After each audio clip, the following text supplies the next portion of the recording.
Tua pode entrar, esvazio de mim, esvazio de mim.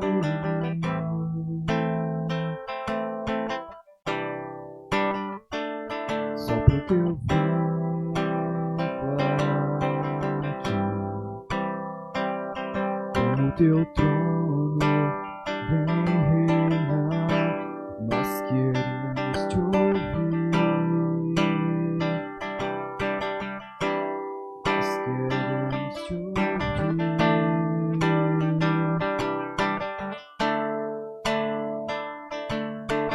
Essa casa é sua casa, nós deixamos ela pra você,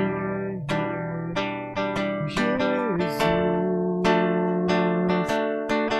Essa casa é sua casa, nós deixamos ela pra você, Jesus. Essa casa é sua casa, nós deixamos ela pra você, Jesus. Apareça, que o teu nome cresça, enche este lugar, enche este lugar. Apareça, que o teu nome cresça, vem incendiar, vem incendiar. Apareça, que o teu nome cresça, enche este lugar, enche este lugar. Apareça, que o teu nome cresça, vem incendiar, vem incendiar. Essa casa é sua casa, nós deixamos ela pra você, Jesus. Essa casa é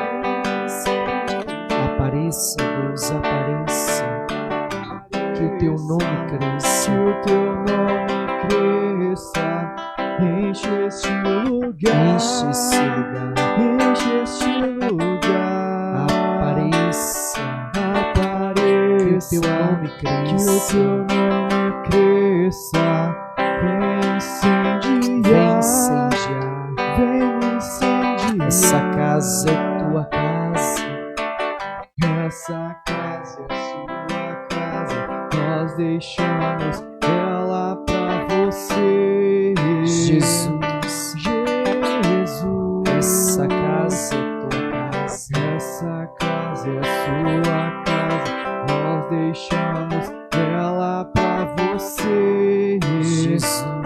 Jesus. Apareça, apareça, que o teu nome cresça, enche este lugar, enche este lugar. Apareça, apareça, que o teu nome cresça, vem incendiar, vem incendiar. Proclama isso, essa casa é tua casa, essa casa é sua, nós deixamos, nós deixamos, eu deixo ela pra você, Jesus. Jesus. Casa do nosso coração, da nossa alma, esta casa, essa casa é sua casa, nós deixamos ela pra você, Jesus. Jesus. Essa casa é tua casa, essa casa é sua casa, ela pra você.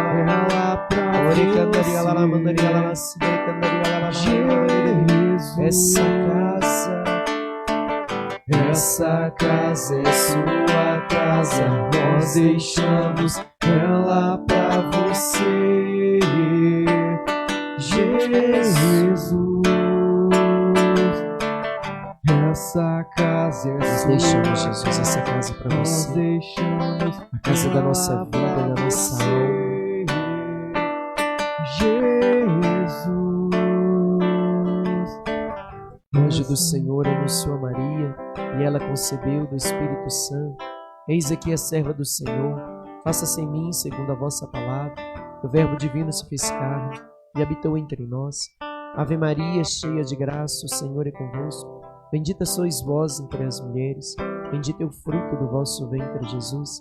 Santa Maria, Mãe de Deus, rogai por nós, pecadores, agora e na hora de nossa morte. Amém. Deus abençoe você que está conosco agora neste momento. Boa noite. Seja bem-vindo. Que a graça, a presença e a força do Espírito de Deus envolva você, sua casa, sua família.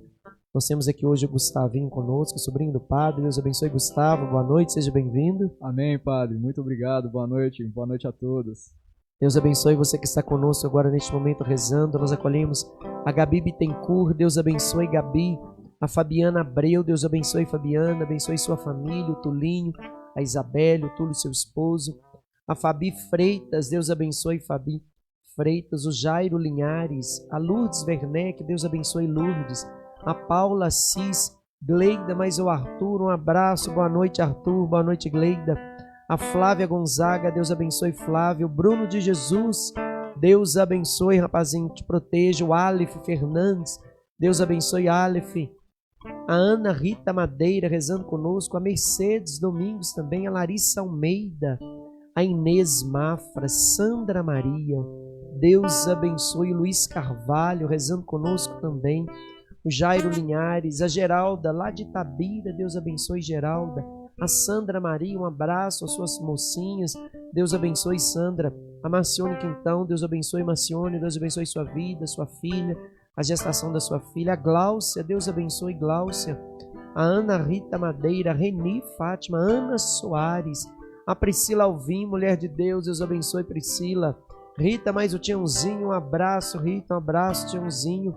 Anita Almeida, Deus abençoe. A Valquíria Valamiel, a Nívia Gandra, a Ana Amélia, Deus abençoe Ana, um abraço para toda a sua família. A Reni Fátima, a Nívia Gandra, Deus abençoe. Nós queremos nos colocar na presença do Senhor e diante dele nós nos colocamos também na presença de Nossa Senhora. Ela que é a nossa mãe, ela que nos ensina que pela consagração toda a vontade do Senhor se cumpre na nossa vida. E nós queremos viver como consagrados, segundo a consagração da Virgem Maria, uma vida inteira entregue ao Senhor. E a palavra de hoje vai nos dizer isso. Toda entrega total a Deus é um modo de atrairmos sobre nós a glória de Deus.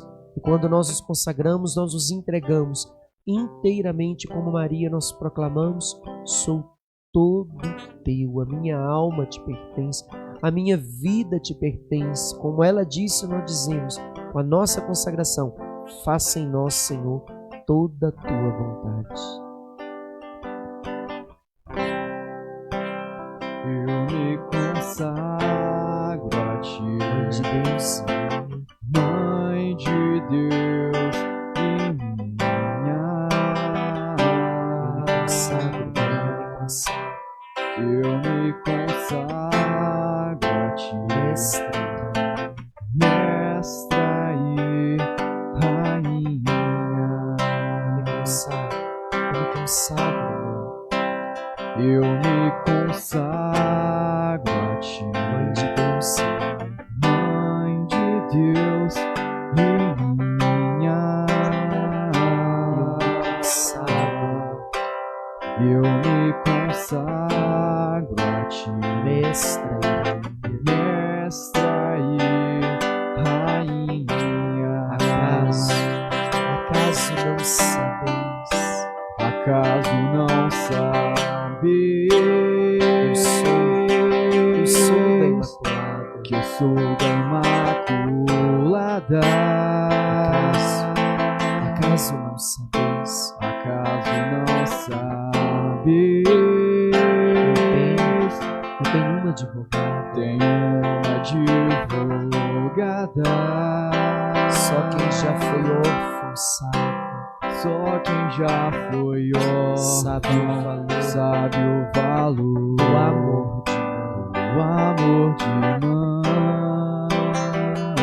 Só quem já foi Só quem já foi órfão sabe o valor. sabe o valor Colo de colo de eu me mãe. consagro, eu me entrego inteiramente a ti, mãe. Eu me consagro a ti, Mãe de Deus e minha. Eu me consagro, Eu me consagro a ti, mestra e rainha. mestra e rainha. Acaso não sabeis? Acaso não sabes Eu sou da Imaculada. que eu sou da Imaculada? Acaso não sabeis? Acaso não sabes? Eu tenho na minha vida uma advogada. Eu tenho uma advogada. Só quem já foi órfão sabe. Só quem já foi Sabe o valor. sabe o valor O amor de o amor de mãe. Só quem já foi órfão. Só quem já foi órfão sabe o valor do colo de Vai dizendo isso para Nossa Senhora. Eu te consagro, mãe. Eu te consagro a minha vida. Eu te entrego a minha casa, a minha família, os meus sonhos, os meus pais, os meus filhos, tudo aquilo que me pertence, tudo aquilo que é meu, tudo aquilo que está junto de mim, eu te entrego, mãe. Eu te entrego todos os bens temporais, espirituais, materiais. Eu te entrego todas as pessoas que fazem parte da minha vida. Eu te entrego todas as pessoas que vivem comigo, mãe. Eu te entrego tudo aquilo que é meu, tudo aquilo que eu já adquiri, tudo aquilo que Deus me ajudou a ter. Eu te consagro todos os bens móveis e imóveis. Eu te consagro a casa onde eu vivo com a minha família. Eu te consagro o meu ambiente de trabalho. Eu te consagro tudo aquilo que eu tenho dentro da minha casa. Eu te consagro a minha capacidade de trabalho. Eu te consagro, mãe. Tudo aquilo que é meu, eu coloco agora em tuas mãos. Eu te consagro os meus pensamentos, os meus sentimentos. Eu te consagro a minha vida, mãe. Eu te consagro os meus sonhos, os meus relacionamentos, as pessoas que eu amo. Eu coloco tudo em tuas mãos e eu peço, mãe, guarda-me sob a tua proteção. Guarda o meu coração, guarda a minha vida, guarda tudo que eu tenho. Protege-me, mãe, como propriedade tua. Esteja ao meu lado, mãe, me conduzindo, me guardando. Não me deixe enfrentar nada sozinho. Eu não quero viver nada sozinho. Eu não quero fazer nada sozinho. Eu não posso fazer nada sozinho. Eu me consagro para que a Senhora possa me conduzir. Eu consagro a minha família para que a Senhora possa conduzir a minha família. Eu te entrego todos os meus bens temporais, espirituais, para que seja tudo utilizado para a glória do teu Filho. Eu te entrego tudo que eu tenho, os meus sonhos, meus projetos, as minhas capacidades. Eu coloco em tuas mãos tudo aquilo que eu vou realizar, mãe, tudo aquilo que eu já realizei. Que a Senhora me ajude a fazer todas as coisas por Jesus, para Jesus e em Jesus. Eu coloco tudo em tuas mãos, mãe. Eu consagro as minhas preocupações, eu consagro o meu cansaço, eu consagro os meus sonhos, eu consagro a minha vida financeira, mãe. Tudo aquilo que eu tenho vivido, os desafios. Eu consagro toda a situação de desemprego. Eu consagro, mãe, os meus sonhos, a minha capacidade de trabalho, mãe. Eu consagro o retorno financeiro que eu tenho na minha vida profissional. Eu consagro os sonhos de constituir família. Eu consagro todas as mães que entregam agora os seus filhos. Eu consagro cada filho que pede agora pelos seus pais. Eu consagro cada pessoa que hoje precisa da glória de Deus, da graça de Deus, e nós pedimos: vem nos conduzir, mãe. Vem tomar posse de nós como filhos, como propriedade tua, porque nós entregamos a nossa liberdade em tuas mãos, nós entregamos a nossa vida em tuas mãos, nós entregamos o nosso caminho em tuas mãos. Ajuda-nos, Mãe, porque a Senhora é a nossa advogada. Eu me consagro inteiro a Ti, Mãe. Eu me consagro a Ti, Mãe.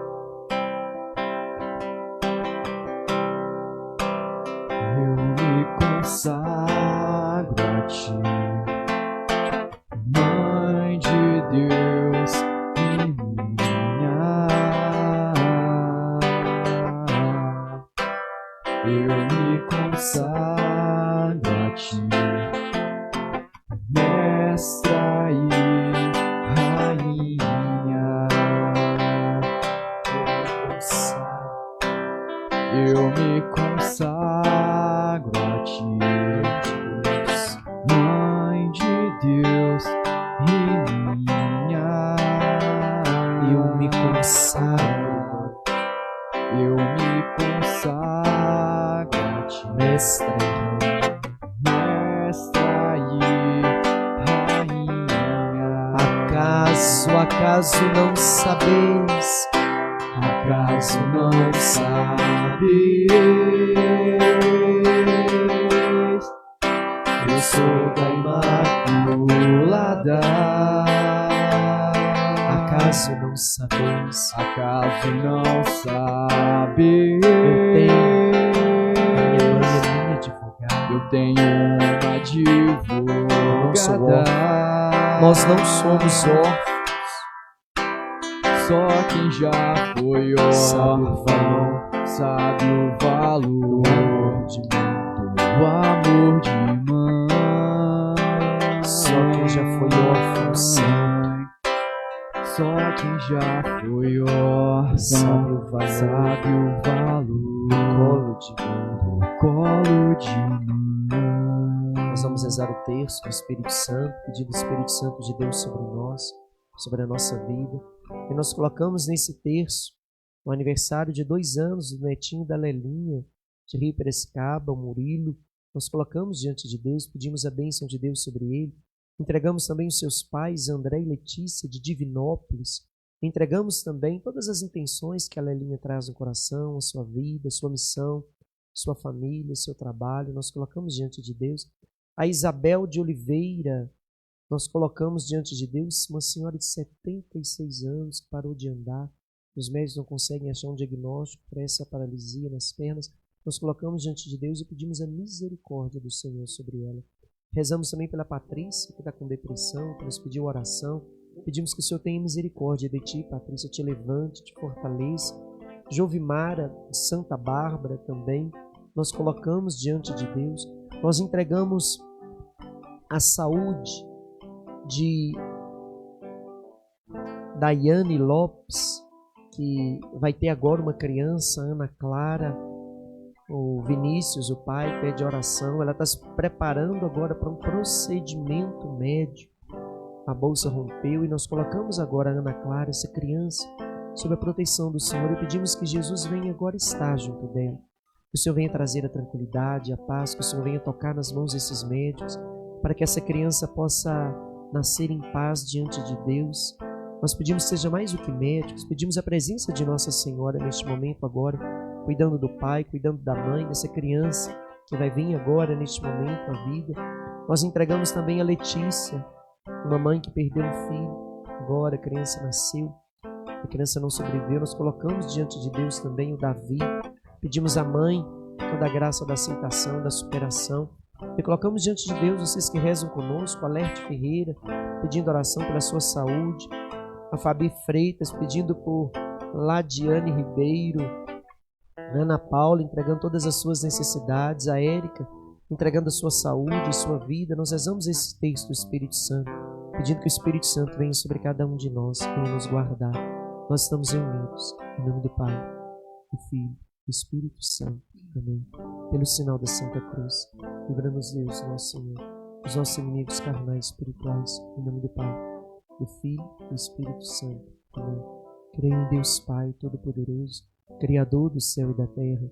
Creio em Jesus Cristo, seu único Filho, nosso Senhor, que foi concebido pelo poder do Espírito Santo, nasceu da Virgem Maria, padeceu sobre Pôncio Pilatos, foi crucificado, morto e sepultado, desceu à mansão dos mortos, ressuscitou o terceiro dia, subiu aos céus, está sentado à direita de Deus Pai Todo-Poderoso, de onde há de vir a julgar os vivos e os mortos. Creio no Espírito Santo, na Santa Igreja Católica, na comunhão dos santos, na remissão dos pecados, na ressurreição da carne e na vida eterna. Amém. Rezamos também pelo Gabriel, a Regina colocando o Gabrielzinho sob a proteção do Senhor. Rezamos por todas as crianças, pelas nossas crianças, pelos nossos jovens, pelas mulheres grávidas, pelas mulheres que estão gestando. Nós colocamos todas as gravidezes nas mãos de Nossa Senhora e pedimos a proteção de Deus. Pai nosso que estais nos céus, santificado seja o vosso nome, venha a nós o vosso reino. Seja feita a vossa vontade, assim na terra como nos céus. Pão nosso de cada dia nos dai hoje, perdoai as nossas ofensas, assim como nós perdoamos a quem nos tem ofendido. Não nos deixeis cair em tentação, mas livrai-nos do mal. Ave Maria, cheia de graça, o Senhor é convosco. Bendita sois vós entre as mulheres, bendito é o fruto do vosso ventre, Jesus. Santa Maria, Mãe de Deus, rogai por nós, pecadores, agora e na hora de nossa morte. Amém. Recebereis o Espírito Santo e sereis minhas testemunhas. Vinde, Espírito Santo. Vinde, Espírito Santo. Vinde, Espírito Santo. Vinde, Espírito Santo. Vinde, Espírito Santo. Vinde, Espírito Santo. Vinde, Espírito Santo. Vinde, Espírito Santo. Vinde, Espírito Santo. Vinde, Espírito Santo. Vinde, Espírito Santo. Vinde, Espírito Santo. Glórias ao Pai, ao Filho e ao Espírito Santo, como era no princípio, agora e sempre. Amém. Recebereis o Espírito Santo e sereis minhas testemunhas. Vinde, Espírito Santo. Vinde, Espírito Santo. Vinde, Espírito Santo. Vinde, Espírito Santo. Vinde, Espírito Santo. Vinde, Espírito Santo. Vinde, Espírito Santo. Vinde, Espírito Santo. Vinde, Espírito Santo. Vinde, Espírito Santo. Glórias ao Pai, ao Filho e ao Espírito Santo, como era no princípio, agora e sempre. Amém. Recebereis o Espírito Santo e sereis minhas testemunhas. Vinde, Espírito Santo. Vinde, Espírito Santo. Vinde, Espírito Santo. Vinde, Espírito Santo. Vinde, Espírito Santo. Vinde, Espírito Santo. Vinde, Espírito Santo. Vinde, Espírito Santo. Vinde, Espírito Santo. Vinde, Espírito Santo. Glórias ao Pai, ao Filho e ao Espírito Santo, como era no princípio, agora e sempre. Amém. Recebereis o Espírito Santo e sereis minhas testemunhas. Vinde, Espírito Santo. Vinde, Espírito Santo. Vinde, Espírito Santo. Vinde, Espírito Santo. Vinde, Espírito Santo. Vinde, Espírito Santo. Vinde, Espírito Santo. Vinde, Espírito Santo. Vinde, Espírito Santo. Vinde, Espírito Santo. Glórias ao Pai, ao Filho e ao Espírito Santo, como era no princípio, agora e sempre. Amém. Recebereis o Espírito Santo e sereis minhas testemunhas. Vinde, Espírito Santo. Vinde, Espírito Santo. Vinde, Espírito Santo.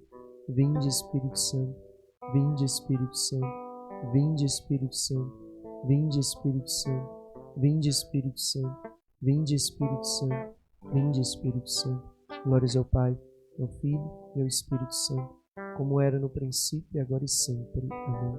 Vinde, Espírito Santo, enchei os corações dos vossos fiéis e acendei neles o fogo do vosso amor.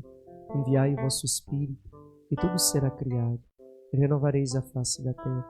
Oremos.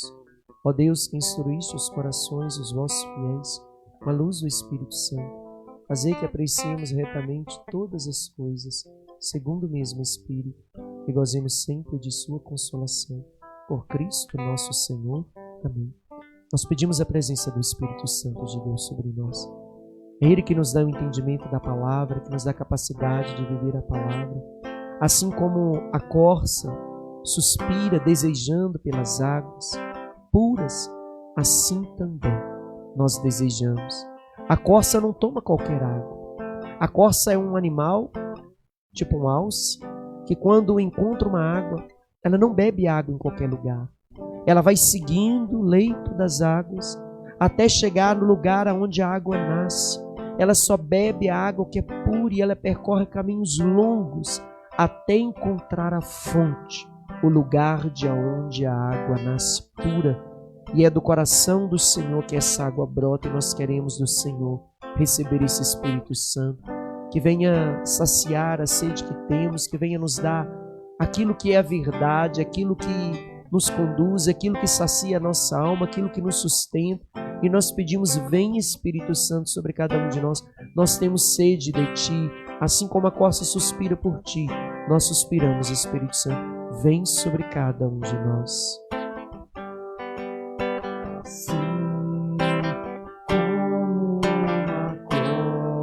Suspira pelas águas, assim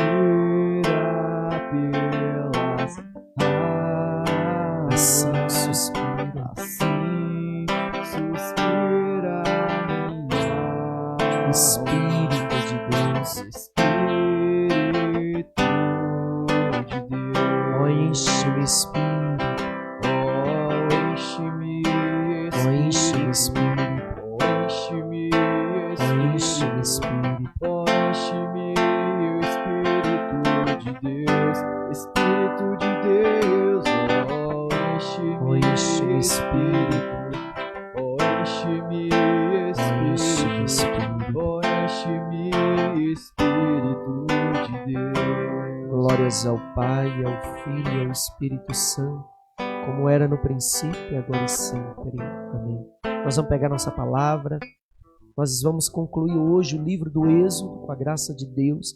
Vamos fechar o livro do Êxodo para a semana que vem a gente pegar o livro do Levítico, Deuteronômios e Números. Então nós vimos, na semana passada, nós vamos pegar o livro do Êxodo, capítulo 16 em diante. Vamos passar rapidamente algumas coisas que nós já vimos, mas a gente vai fazer memória rapidamente de algumas coisas, para a gente entrar no contexto daquilo que precisamos ver no final desse livro, para a gente compreender. Nós vimos então que o livro do Êxodo vai falar da passagem do povo. O que significa Êxodo? Passagem, saída. Sair de um lugar e ir para outro. Sair de uma realidade e ir para outra. O povo de Deus era escravo no Egito. Foi parar no Egito pela figura de José, que nós vimos no livro do Gênesis. E o povo, então, no Egito, o povo se tornou escravo. E Deus, então, mandou Moisés, que retira o povo da terra da escravidão e vai levar o povo para a terra da promessa. Mas antes de chegar na terra da promessa, havia a terra do deserto. Um tempo de deserto, de caminhada no deserto que o povo iria viver antes de tocar na terra prometida. E há um ensinamento na experiência do deserto. Há um ensinamento para o povo diante de tudo aquilo que eles vão viver na experiência do deserto. No deserto Deus ensina, no deserto Deus faz aliança, no deserto Deus permite eles passarem provações, no deserto Deus vai ensinar como eles precisam viver, estar e permanecerem para poderem tocar na terra prometida. Nós vamos pegar o capítulo 16, nos fala que o povo foi retirado então da terra da escravidão, passou pelas águas, e quando o mar fechou, eles tinham diante dele, não era a terra prometida, eles tinham uma terra seca, árida, cheia de dificuldades e desafios que eles vão enfrentar, o que nós chamamos de deserto. O período que o povo ficou anos, 40 anos, até chegar na terra prometida. Isso é símbolo, sinal das experiências de deserto que todos nós caminhamos, vivemos ao longo da nossa vida. Em uma fase ou outra da vida, sempre passamos por experiências de deserto. São experiências de desafios, dificuldades. E muitas vezes, antes de tocar na terra da promessa, na graça, sempre será antecedido de um tempo de provação, um tempo de deserto. E o povo caminhou nesse tempo. E no deserto há um aprendizado. No deserto há um ensinamento. O deserto traz um clamor de Deus, um ensinamento de Deus, um agir de Deus que está preparando o povo para que não chegue na terra da promessa de qualquer jeito. para que deixe no meio do deserto tudo aquilo que aprenderam na terra da escravidão, para que fosse retirado do coração do povo tudo aquilo que eles assimilaram na terra do Egito, e que para assumir a terra prometida, eles deveriam ser transformados segundo a vontade de Deus e viverem segundo a vontade de Deus. E quais são os ensinamentos do deserto? Pela experiência daquilo que o povo viveu, nós vamos entender os ensinamentos que Deus dá no deserto. Capítulo 16 vai falar do maná. O que era o maná? Era um alimento que Deus dava no deserto todos os dias. Todos os dias Deus mandava um alimento que caía dos céus e o povo se alimentava. Todos os dias, e era um alimento que só durava para aquele dia. Deus ensinando o povo: momento de deserto, eu tenho que aprender a depender de Deus. Eu tenho que aprender a viver com o necessário. Eu tenho que aprender a confiar em Deus, a confiar que Deus vai prover. O povo precisava aprender a depender de Deus, e o maná vai simbolizar isso. O alimento que caía do céu todos os dias, que era o modo de Deus dizer e ensinar: eu vou te alimentar, eu vou te sustentar, sou eu que vou te conduzir, te dar o necessário de cada dia, mesmo no deserto. Não importa a situação de deserto que você enfrenta, se você permanecer comigo, mesmo no deserto, eu te dou o necessário de cada dia. Mesmo no deserto, nos lugares, nas situações que não tem nada, eu vou prover o necessário de cada dia. Jesus vai ensinar isso. Dai o pão nosso de cada dia. E lá também, no capítulo um pouquinho à frente, vai falar sobre o momento que o povo teve sede. E Deus então fez surgir água da rocha. Capítulo 17. O que Deus está ensinando com isso? Deus está ensinando que Ele vai saciar. Ele vai dar o de beber a esse povo, mesmo em situações onde não há nada. Deus já vai ensinando isso no momento que Jesus nasce. José e Maria tinham preparado tudo para o menino Jesus nascer. E Deus despreparou tudo.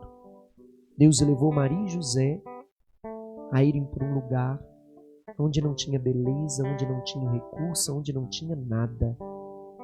Ele levou primeiro Maria para a hospedaria, mas não achou lugar, porque Deus não queria que aquela criança nascesse num lugar que tivesse recursos.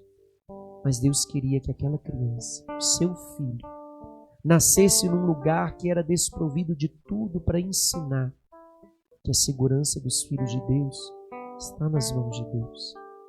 Que Deus vai prover. Mesmo diante das situações de falta, nas situações que aparentemente parece que não tem nada, que não tem recurso, desprovido de beleza, de condições algumas. Mas se eu estou na presença de Deus, basta. Este é um dos ensinamentos do deserto. Não importava que o povo caminhava em um lugar que parecia que faltava tudo. Se eu estou na presença de Deus, nada falta. Se eu estou na presença de Deus, nada vai me faltar, Ele vai prover. Um dos ensinamentos que a família de Nazaré aprenderam no momento do nascimento de Jesus, eles não precisavam de mais nada do que aquilo que eles tinham: o Filho de Deus. Na presença do Filho de Deus, basta. E quando o povo de Deus caminha no deserto e vai retirar água da pedra, o povo teve sede.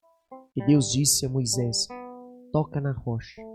E quando Moisés tocou, da rocha seca, rígida, sem vida, brotou água.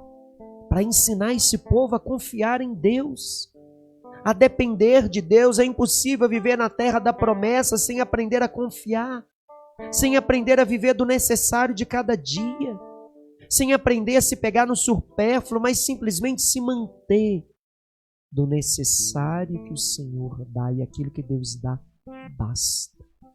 Aquilo que Deus dá, não falta. Aquilo que Deus dá, sacia. Primeiro aprendizado do povo no deserto. Por isso o povo precisava passar. O deserto é um lugar de ensinamento. Quando Deus ama alguém, e quer prepará-lo para algo maior, o primeiro lugar que Deus leva é para o deserto. É para o deserto. Jesus viveu isso. Quando passou pelo batismo, a palavra nos fala que, cheio do Espírito Santo, Jesus foi levado para onde? Para o Monte Tabor, o Monte da Glória? Não. Foi levado para o deserto. O Espírito conduziu para o deserto.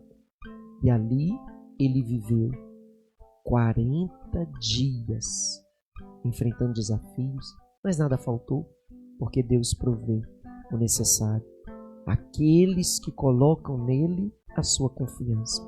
E depois tem uma outra parte aqui do capítulo 17 que é interessantíssimo para nos ensinar sobre a resistência no deserto. Primeiro, o maná e a água brotada da rocha nos ensina a depender de Deus, a confiar em Deus, a perceber que Deus vai dar o necessário mesmo nas experiências de deserto, nas experiências de falta. Deus não vai permitir faltar nada. E depois vai nos falar uma palavra do capítulo 17, versículo 8 seguintes, a luta sobre Amaleque. Quando o povo de Deus teve que lutar com os amalecitas, o povo de Deus não sabia lutar. O povo de Deus era um povo diferenciado de todos os outros povos. Era um povo que foi escravo, era um povo pacífico, um povo não era acostumado com arma, não era acostumado com luta, não era acostumado a ter que defender os seus direitos com a força do seu corpo. Era um povo que não sabia lutar. Eles não sabiam se defender, não tinham armas, nem sabiam lutar. E quando eles vão caminhar pelo deserto, eles tinham que enfrentar um povo inimigo, os amalecitas. E quando eles vão enfrentar os amalecitas, eles vão dizer: Moisés, nós não sabemos lutar, nós não temos armas, nós nunca lutamos. E Moisés diz: Deus lutará por nós. Deus combaterá por nós.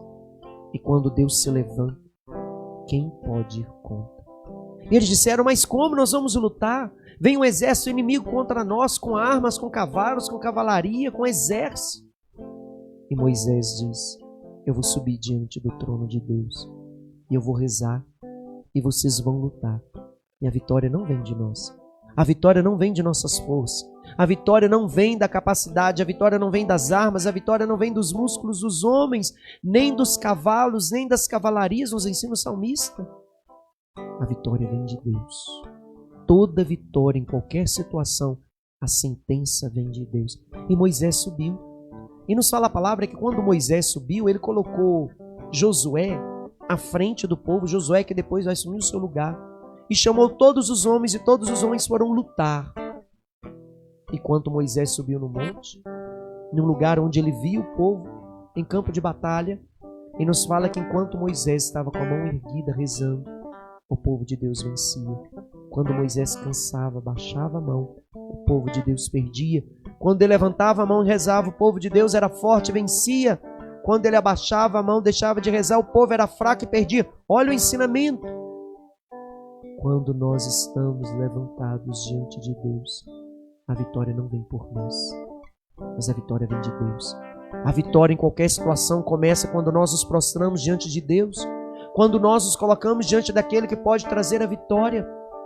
É capaz de fazer cair pela oração um homem ou uma mulher que se levanta de joelho diante de Deus. A vitória de qualquer situação começa de joelho dobrado diante de Deus, de mãos erguidas, de coração elevado, clamando a autoridade, a presença de Deus.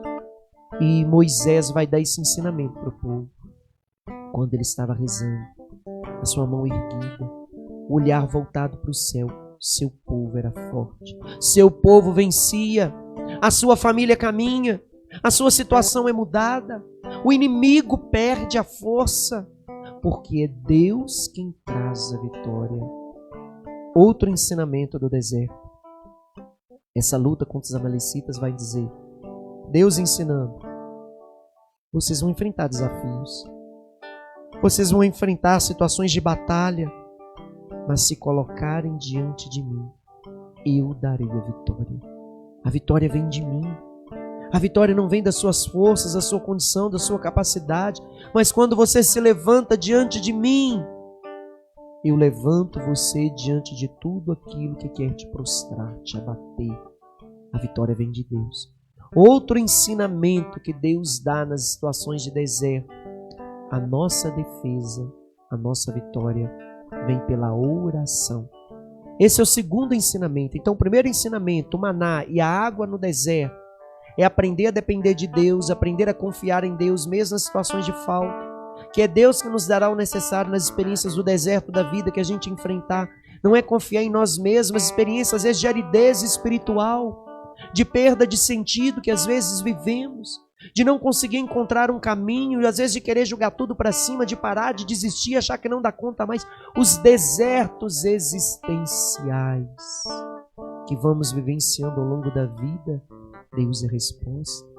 Deus vai mostrar: é possível caminhar assim mesmo no deserto. Não importa o tempo do deserto, se eu estou na presença de Deus, Ele proverá, Ele me dará o necessário, Ele me conduzirá e Ele combaterá por mim. Esses são os ensinamentos que o povo vai aprender no deserto. E o capítulo 18, um grande ensinamento que Deus dá, quando Moisés tem que cuidar daquele povo numeroso, um povo numeroso, e eles vinham atrás de Moisés para resolver tudo, problemas, contendas, brigas, divisões, perdas, roubos, tudo. E Moisés estava a ponto de estar esgotado. Ele viu que ele não tinha mais condições de cuidar de tudo. Então ele chamou alguns homens de sabedoria e dividiu o encargo daquilo que ele fazia, instituindo os juízes, que ia ajudá-lo a conduzir o povo, a direcionar o povo. Qual o ensinamento que traz a palavra de Deus aqui nas experiências de deserto? Eu não posso querer fazer tudo sozinho.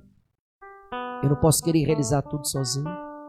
Há situações que eu preciso reconhecer que eu preciso de ajuda, que eu preciso de outros para me ajudar. Eu não posso carregar o fardo sozinho, senão vai chegar num determinado momento das experiências do deserto que eu vou parar, eu não vou dar conta, eu vou esgotar. E às vezes a gente quer dar conta de tudo, a gente quer fazer tudo sozinho, a gente quer fazer tudo do nosso jeito, do nosso modo. Como sobreviver às experiências de deserto para tocar na terra prometida? Aprender a confiar, a depender em Deus, a esperar dEle, a combater todas as coisas na oração e a saber e reconhecer os próprios limites e a própria condição e buscar ajuda quando necessita. É o capítulo 18 nos ensina isso, porque toda a palavra de Deus ela tem um ensinamento espiritual para a nossa vida. São realidades concretas de pessoas que viveram situações concretas, mas existe uma realidade espiritual que nós chamamos um princípio eterno por trás de toda a Sagrada Escritura. Tudo que nos fala a palavra de Deus, existe um ensinamento espiritual por trás. E nós precisamos desvelar, tirar o véu e compreender o que Deus está ensinando por trás. O que Deus está ensinando com essa luta contra os amalecitas? O que Deus está ensinando para esse povo quando fez o povo ter o maná do céu? O que Deus está ensinando a esse povo quando faltou água e tirou água no meio da rocha? O que Deus está ensinando a esse povo quando fez Moisés instituir juiz? Há um ensinamento prático para a vida espiritual diante de cada situação. E nós vimos então, nessa palavra, Deus está preparando o povo. Deus está conduzindo o povo. Experiência de deserto não é sinal de abandono. Ali Deus vai fazer aliança com o povo. E depois, capítulo 19, vai falar do momento que o povo chegou no Monte Sinai. E ali o povo fez uma aliança com Deus. Ou melhor, Deus fez uma aliança com o povo. E deu os 10 mandamentos, ensinando que Deus iria proteger, conduzir e defender esse povo. Mas o povo teria que se manter na presença de Deus. E manter na presença de Deus seria cumprir a sua parte na aliança. E cumprir a parte na aliança significa viver os 10 mandamentos. Os 10 mandamentos que nós falamos semana passada. Amar a Deus sobre todas as coisas. Não usar o nome de Deus em vão por benefício próprio. Santificar o dia do Senhor. Honrar pai e mãe, não matar, não adulterar, não roubar. Não apresentar falso testemunho, não desejar a pessoa do próximo e não desejar as coisas alheias, são mandamentos, princípios eternos que faz com que Deus intervenha na nossa vida.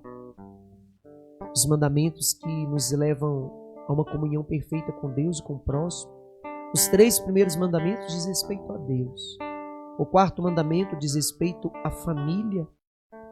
O 5º, 6º, 7º mandamento diz respeito ao relacionamento com o próximo. O 8º mandamento diz respeito aos desejos. O 8º, o 9º e o 10º, aos desejos, não querer as coisas do outro, não desejar as coisas do outro. Quando nós desobedecemos os mandamentos, nós vimos que nós pecamos. O que é o pecado? Desobediência aos mandamentos de Deus. E os pecados, eles podem ser pecados contra Deus, pecados contra a família, pecados contra o próximo, pecados de palavra e pecados de desejo. Por isso os mandamentos: honrar pai e mãe, não matar, não roubar, não adulterar, não apresentar falso testemunho, pecado contra a palavra, não desejar a pessoa do próximo, pecado de desejo, não desejar as coisas alheias. Essa é a nossa parte na aliança, viver no mandamento, e Deus então vai agir.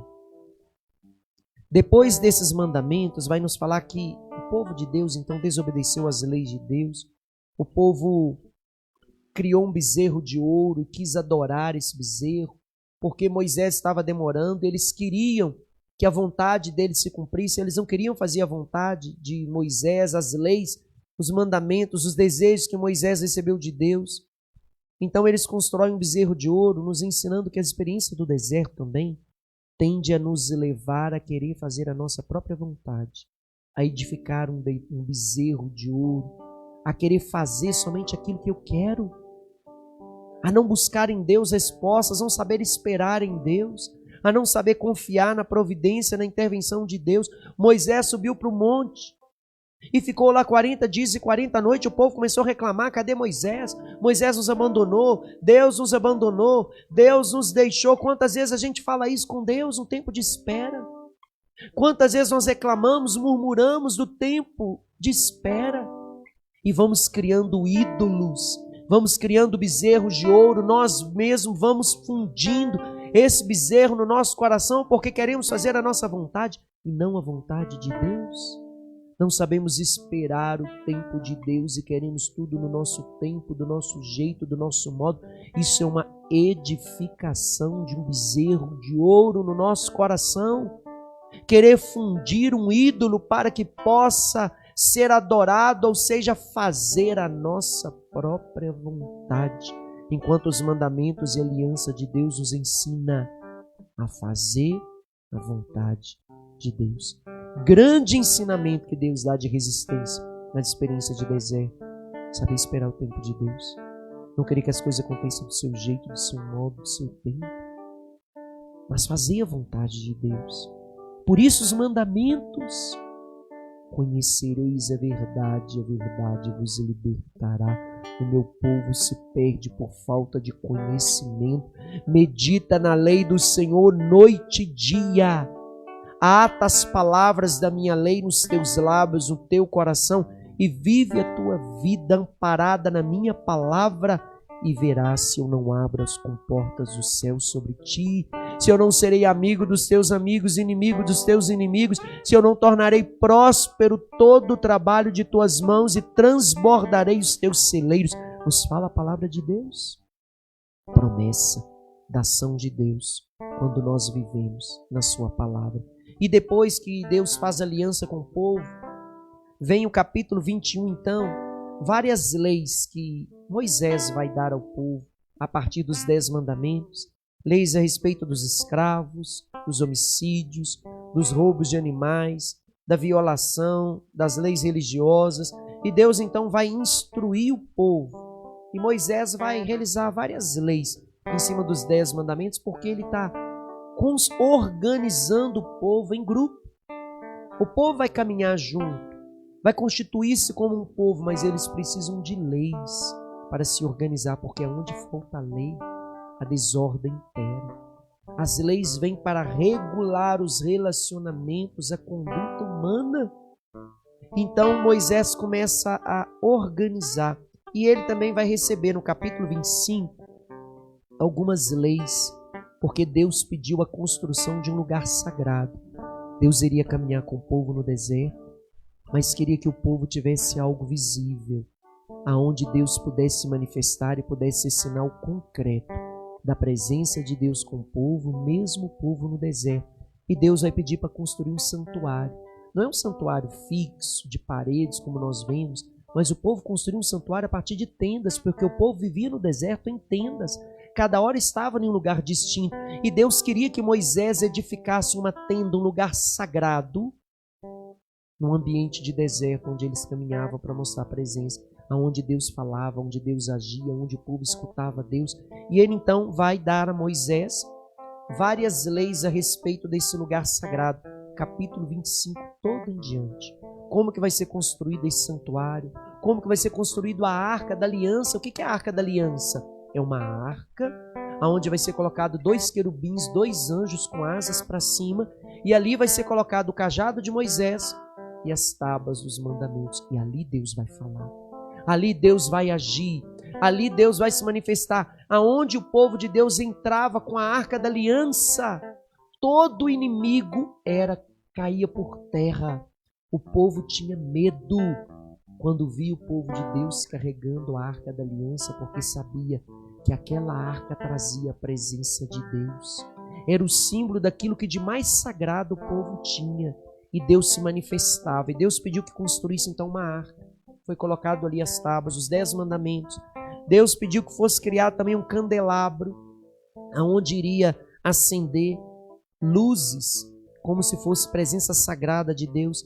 Deus pediu que fizesse também as cortinas, capítulo 26, aonde ficaria esse espaço sagrado. Tem toda uma orientação sobre o véu, sobre a maçã, criar um altar de holocausto, um altar onde seria ofertados sacrifícios, animais a Deus, o átrio, o lugar sagrado onde seria colocado tudo aquilo que fosse utilizado para Deus, o azeite para o candelabro. Por quê?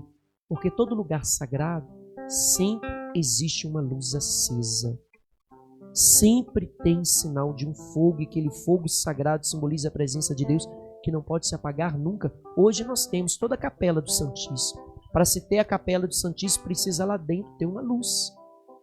Símbolo que aquele lugar é sagrado, que existe uma presença sagrada naquele lugar. Antigamente não tinha energia elétrica. Antigamente tinha os candeeiros onde se colocava azeite. Muitas mulheres, as nossas avós, bisavós, faziam promessa de doar azeite para os sacrários, porque aquela chama não podia se apagar. Era sinal da presença de um lugar sagrado onde Deus estava. Era muito comum as nossas avós, bisavós oferecerem nas igrejas azeite de mamona, azeite de oliva, e ali queimava, todos os dias colocava azeite, e o fogo daquele lugar sagrado não poderia apagar, sinal da presença de Deus naquele lugar.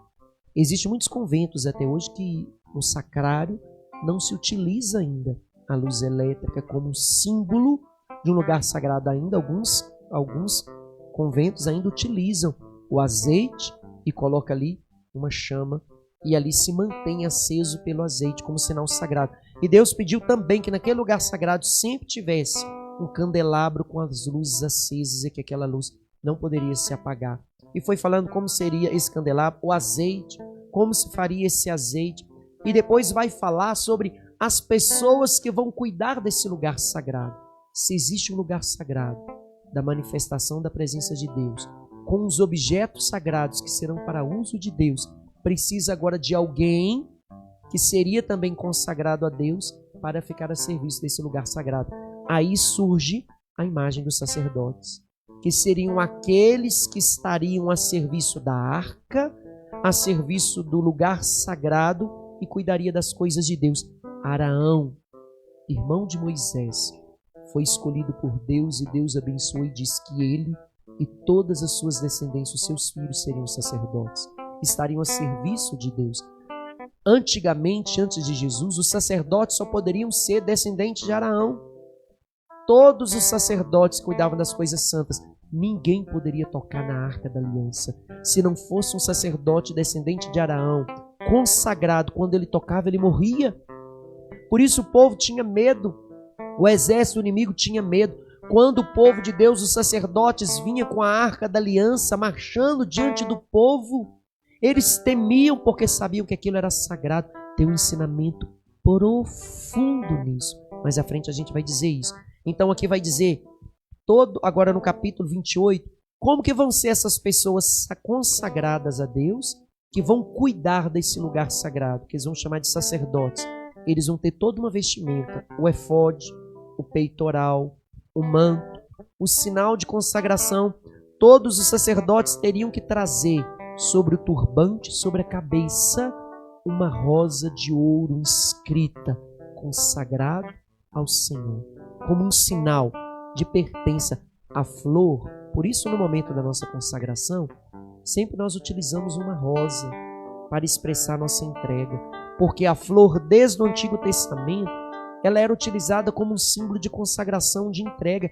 E todo sacerdote consagrado, nesse período aqui, eles tinham que usar, além do turbante que eles usavam na cabeça, uma rosa de ouro sobre a cabeça escrita, consagrado ao Senhor.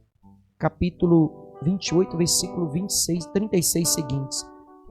Depois vai falar de todas as vestimentas, que eles teriam que ter algumas vestes próprias para fazer uso naquele espaço sagrado. E depois, capítulo 29, vai falar que Arão deveria consagrar todos os seus filhos e a sua descendência para estar a serviço de Deus. Aí vem sobre as oferendas, vem sobre as investiduras, como os sacerdotes seriam revestidos, sobre a refeição sagrada que os sacerdotes teriam direito a parte daquela refeição, os holocaustos cotidianos que os sacerdotes teriam que todos os dias oferecer sacrifício por eles e pelo povo. A missão dos sacerdotes seria oferecer sacrifício por eles e pelo povo todos os dias. O altar de perfume que deveria ser criado também, instituído, aonde se oferecia um incenso a Deus todos os dias.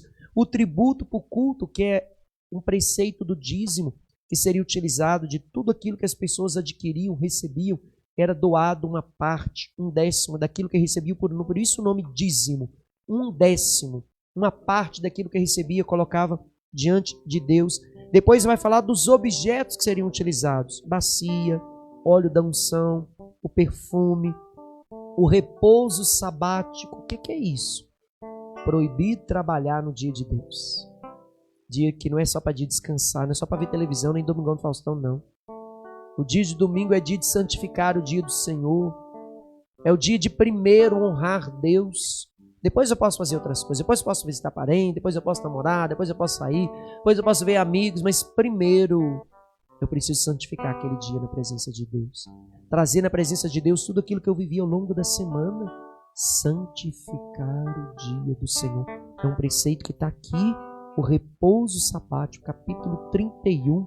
Aí depois volta no capítulo 32, toda a história do bezerro do ouro, que nós já conhecemos, que não vamos entrar de novo, que nos mostra o desejo pessoal do homem de querer fazer aquilo que é contrário à vontade de Deus e colocar sua própria vontade acima de todas as coisas. Capítulo 35 vai falar de algumas leis. Moisés, então, ele vai começar a legislar o povo. O que é isso? Organizar o povo a partir de leis. Pelos 10 mandamentos que Deus deu, Moisés, então, vai estruturar a vida daquele povo a partir das leis que ele, então, vai estabelecer aqui. O capítulo 37 vai falar de novo da arca, do altar de holocausto. Vai ter todo um reescrito, porque Deus deu os mandamentos. Moisés chegou, o povo estava traindo Deus, adorando o bezerro de ouro. Moisés queimou os mandamentos. Olha a atitude de Moisés. Pegou as tábuas da lei, queimou junto com o bezerro, pegou aquele bezerro, fez virar pó, colocou na água, bateu aquela água e deu para todo mundo e disse: agora vocês vão tomar. Vão tomar essa água toda e vão pedir a Deus perdão pelos erros que vocês cometeram. E depois ele sobe para a montanha e ele recebe de novo a arca dos mandamentos, as tábuas da lei. E ele então desce, aí vem todo um reescrito de tudo de novo, nos mostrando que Deus, mais uma vez, ele age com misericórdia, mesmo nos momentos que o povo traía. Deus acolhe o povo de novo e dá a eles uma segunda oportunidade, porque Deus não desiste nunca. Deus sempre nos dá a oportunidade de recomeçar. Então, o capítulo 40, finalizando o livro do Êxodo, o que fala? A consagração do santuário. Olha o que nos ensina essa palavra. Javé falou a Moisés, dizendo: no primeiro dia do primeiro mês, levantarás a habitação, a tenda de reunião, colocará nela a arca do testemunho e cobrirás a arca com o véu. Tudo aquilo que Deus pediu que fosse construído. Trarás a mesa e arrumará tudo. Trarás o candelabro, montarás a lâmpada, colocará o altar de ouro diante da arca do testemunho e colocarás o véu na entrada da habitação. Colocarás o altar de holocausto diante da entrada da habitação da tenda de reunião. Porás a bacia entre a tenda da reunião e o altar, e nela colocará água. Colocarás o átrio ao redor e porás o véu à porta do átrio. Tomarás o óleo da unção e ungirá a habitação e tudo que está dentro dela. Tu consagrarás todos os acessórios. Isso se tornará santo. Ungirás o altar com óleo. Os acessórios serão tudo consagrados ao Senhor. Seja o altar eminentemente santo, ungirá a bacia, a base. Depois fará Araão entrar com seus filhos, aproximarem-se da tenda de reunião. Tu os lavarás com água, revestirás Araão com as vestimentas sagradas. Tu ungirás e os consagrará, para que exerça o meu sacerdócio. Farás aproximar e revestirá com túnica. Tu ungirás, como ungistes o pai dele, para que exerça o meu sacerdócio. Isso fará para a unção neles, seja confirmado um sacerdócio perpétuo de geração em geração. Olha o que significa isso. Tem um grande ensinamento aqui para a gente sobreviver no deserto. A consagração. Todos os objetos que Deus pediu que fosse construído, houve um rito para que aquilo fosse consagrado. E o que significa consagração? Tornar uso de Deus. Tornar aquilo propriedade de Deus. Era comum, e é comum hoje, consagrar terreno, consagrar objetos, consagrar casas, consagrar terrenos, consagrar nações. Por isso que nós temos padroeiros, que são santos, que são consagrados, seja a nação, nossa padroeira do nosso Brasil, padroeira da nossa comunidade, padroeira da nossa paróquia. É um modo de consagração que a gente entrega ao sobrenatural de Deus aquele lugar. O altar, quando a gente vai celebrar a missa, ele precisa ser consagrado. O sacerdote, para se tornar sacerdote, ele precisa ser consagrado em sua vida e também em suas mãos, que é ungida para se tornar de uso de Deus.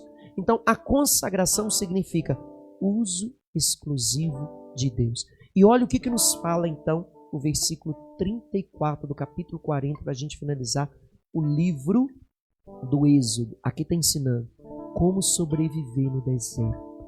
Tem um grande ensinamento espiritual. Se a gente entende isso, a gente consegue enfrentar qualquer deserto existencial da nossa vida. Olha o que fala capítulo 40, versículo 34.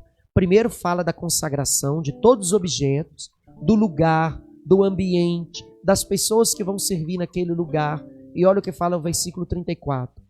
A nuvem cobriu a tenda da reunião e a glória de Deus encheu aquele lugar. Moisés não podia entrar na tenda, naquele lugar, porque a nuvem permanecia sobre ela e a glória de Deus encheu aquele lugar. O que significa isso?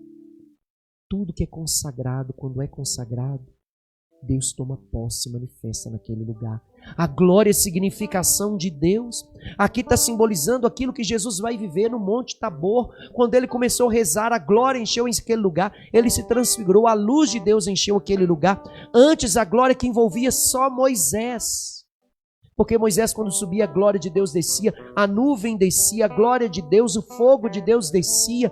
Agora não é só Moisés.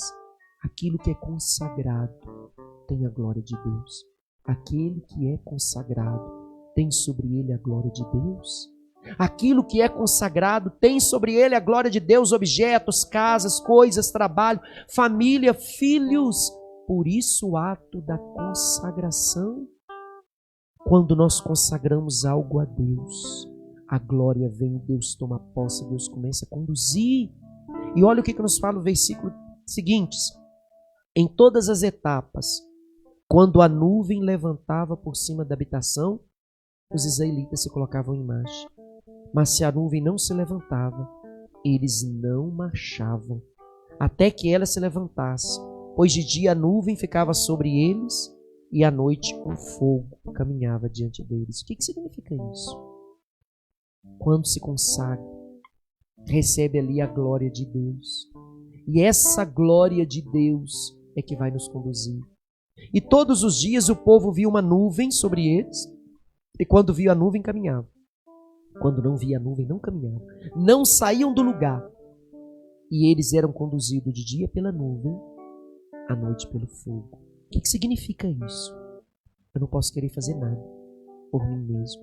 Se eu não ver a nuvem, eu não posso ir. Se eu não ver a glória de Deus, eu não posso ir. Se eu não tiver a resposta de Deus, eu não posso tomar decisões. Se eu não posso experimentar a manifestação de Deus, eu não posso caminhar.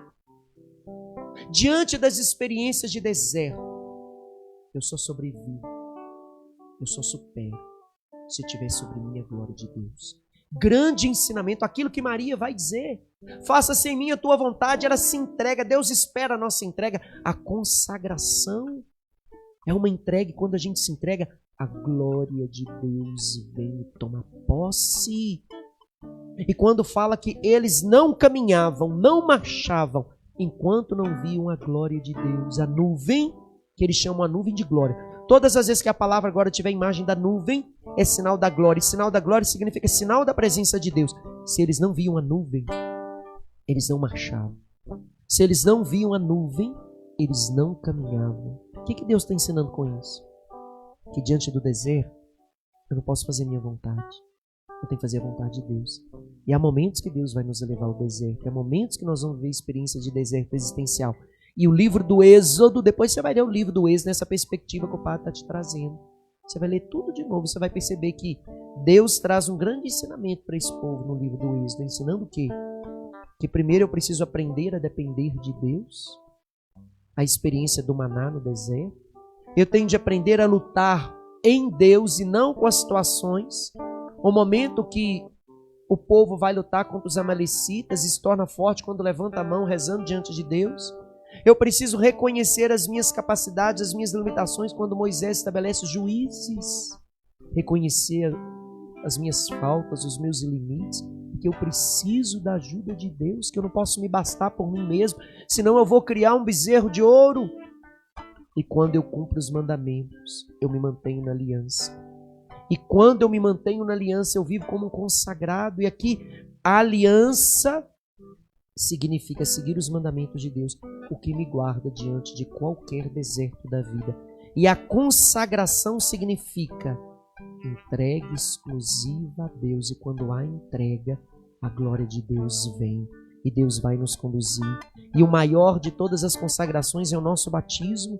Deserto é tempo de aproximar de Deus, de depender de Deus, de confiar em Deus, de ouvir Deus, de fazer aquilo que Deus quer. E quando Deus pede para construir um lugar santo, um santuário, no meio das tendas, para que seja um lugar da manifestação da glória de Deus para nos ensinar, mesmo nos desertos da vida, eu preciso ter alguns momentos, alguns instantes, os lugares onde eu me refugio na presença de Deus, para que eu possa aprender a caminhar, para que eu possa me sustentar. E quando fala que quando tudo foi consagrado, a glória de Deus veio, é para nos ensinar que a consagração, a entrega, a decisão por Deus traz a manifestação e ação de Deus. E quando vai dizer que eles não caminhavam sem ver a glória, eles não marchavam, significa, no deserto, não tenta caminhar com suas forças. Não tenta tomar decisões quando você não vê o caminho. Não tenta enfrentar situações quando você não tem forças. Busque em Deus e você encontrará o caminho. E a glória de Deus vai te conduzir. Aqui fala que de dia a nuvem ficava sobre eles. Final do livro do Êxodo. E de noite havia dentro dela um fogo aos olhos de toda a casa de Israel durante todas as suas etapas, durante todo o período do deserto. Parecia que o povo estava desamparado, vivendo a experiência de deserto. É o que às vezes a gente pensa que Deus abandonou, Deus deixou. Por que eu estou passando isso? Por que eu estou enfrentando isso? A gente tem que entender sofrimento. A gente tem que enfrentar. Tem coisas que a gente só vai ter resposta quando a gente estiver diante de Deus. A gente não tem que ter resposta, a gente tem que ter fé e confiar, enfrentar, se colocar diante de Deus. O deserto não significa ausência, mas um lugar de dificuldade, desafio, mas um lugar onde Deus leva quem Ele ama, porque Ele prepara para quem está no deserto algo maior, algo melhor. Deus não demora, Deus prepara para que possamos tornar aptos para aquilo que Ele quer para nós. E a palavra, a experiência, o livro do Êxodo vem mostrar. O que significa êxodo? Saída de um lugar para outro. Mas o sentido espiritual é sair de uma condição para outra, de uma realidade para outra. Não só a experiência de deserto físico que esse povo está vivendo, mas o livro do Êxodo nos ensina a viver totalmente dependente de Deus, a viver e caminhar pelos desertos existenciais, confiando que Deus vai prover. E quando eu me decido, faço uma escolha, me consagro, me entrego, a glória de Deus virá, porque eu trago pelo batismo na minha vida a marca da vitória. Você já traz essa marca pelo batismo. Você é um eleito, um predestinado à glória de Deus. Viva as promessas do seu batismo. Viva a graça do seu batismo. Esteja na presença de Deus e Ele vai agir, mesmo nos desertos existenciais que passamos. Peçamos, Deus, essa graça, que nos ajude, que nos conduza em qualquer situação. Depois você vai tentar fazer uma síntese. A síntese, então, desse momento é aprender a depender de Deus. O deserto nos ensina isso. A depender exclusivamente de Deus, a confiar nele, a se manter com o necessário, a reconhecer os próprios limites e as limitações, se entregar e decidir por Deus e se manter nos seus mandamentos, nas suas promessas, e a glória de Deus vai vir e vai nos conduzir, seja de noite, seja de dia como uma nuvem e de noite como um fogo, que conduz, que direciona, mesmo não tendo a capacidade de ver, de enxergar pela escuridão que às vezes envolve os nossos passos, mas o fogo que queima toda noite me dá clareza e a certeza para onde eu devo ir e o que eu devo fazer. Êxodo é mais do que sair e caminhar de um lugar para outro, mas aprender a caminhar, a seguir de uma realidade para outra na presença de Deus. Que o Senhor nos leve até essa terra prometida e que visite os nossos desertos existenciais e nos faça experimentar como povo do deserto e como Moisés a depender, confiar, se entregar, se reconhecer e reconhecer os próprios limites e aprender a ser conduzido unicamente por Deus, mesmo que isso exija silenciar as minhas próprias vontades e o meu querer. Como Maria, faça-se em mim, Senhor, toda a tua vontade. Eu verei a glória de Deus e ela vai te conduzir. Eu verei, os milagres vão surgir. Eu verei, os milagres vão surgir diante de mim, Diante de mim, diante de mim. Profetizarei, as muralhas vão cair. Profetizarei, mesmo no deserto, as muralhas vão cair diante de mim, diante de mim, diante de mim. diante de mim. Tudo que Ele disse, tudo que Ele disse sobre mim vai se cumprir. vai se cumprir. A promessa de Deus se realiza na vida de quem confia, quem se entrega. Tudo que Ele disse sobre mim vai se cumprir. Eu tenho, pois tenho a marca da vitória. marca da vitória, Marca da vitória. Marca da vitória. marca da vitória, Marca da vitória. Marca da vitória. marca da vitória. Marca da vitória. Marca da vitória. Marca da vitória. Senhor Jesus, eu coloco em tuas mãos os vossos filhos e eu peço, Senhor, que todo esse ensinamento que o Senhor nos trouxe se torne palavras de vida e que todos os desertos existenciais que outrora passamos ou que estamos vivenciando, possamos fazer a experiência do Teu auxílio, da Tua glória, que há de nos conduzir e há de nos direcionar e nos fazer passar, superar, suportar na dependência e na confiança em Ti qualquer experiência de aridez, de deserto, de falta, de medo, de dificuldade, porque sabemos que conosco está o Senhor. Que venha sobre esses vossos filhos a vossa bênção, a vossa força, a vossa graça, que a Tua glória desça sobre eles e conduza como a nuvem conduziu o povo no deserto durante o dia, e que o fogo, Senhor, que conduziu o povo durante a noite, queime, Senhor, no coração desses vossos filhos e os direcione em cada passo. Desça sobre cada um sobre essa noite a bênção de Deus Todo-Poderoso, Pai, Filho, Espírito Santo. Amém. A glória do Senhor virá sobre ti e te conduzirá mesmo nas experiências do deserto. Tenha uma noite abençoada. Fica com Deus.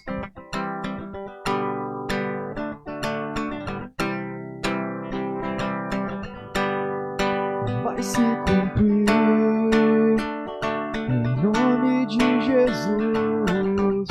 Tudo que Ele disse sobre mim vai se cumprir.